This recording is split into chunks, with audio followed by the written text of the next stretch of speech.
Assalamualaikum warahmatullahi wabarakatuh. Salam sejahtera kami sampaikan kepada Bapak dan Ibu sekalian. Semoga Bapak Ibu dimanapun berada, selalu dalam keadaan sehat walafiat. Amin ya Rabbal Alamin.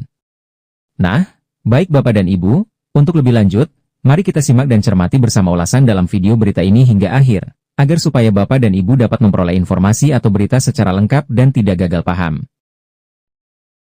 Formasi P3K 2024 bertambah. Honorer yang punya kode ini resmi jadi pegawai full-time.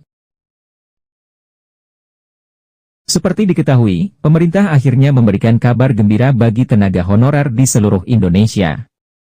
Setelah melalui berbagai pertimbangan, formasi pegawai pemerintah dengan perjanjian kerja resmi ditambah.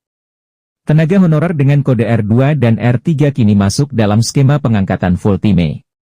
Langkah ini diambil setelah pemerintah daerah diberikan kesempatan untuk mengajukan formasi tambahan. Kabar ini langsung disambut antusias oleh ribuan tenaga honorer yang selama ini menunggu kepastian status kepegawaian mereka. Banyak daerah telah mengajukan tambahan formasi untuk berbagai sektor, seperti tenaga pendidik, tenaga kesehatan, serta tenaga teknis lainnya. Badan Kepegawaian Negara mencatat bahwa ribuan formasi baru telah diajukan oleh pemerintah daerah di berbagai wilayah Indonesia. Dengan adanya tambahan formasi ini, diharapkan permasalahan kekurangan tenaga kerja di berbagai sektor bisa segera teratasi. Pemerintah menekankan bahwa seleksi P3K 2024 tetap harus dilakukan secara adil dan transparan agar menghasilkan pegawai yang profesional dan berintegritas. Sejumlah daerah menunjukkan kesiapan mereka dalam menyambut kebijakan baru ini. Surabaya dan Konawe Selatan, misalnya, telah mempersiapkan diri dengan baik. Bupati Konawe Selatan, Surunuddin Dangga, menegaskan bahwa daerahnya akan memprioritaskan tenaga pendidik dan kesehatan dalam pengajuan formasi tambahan P3K 2024.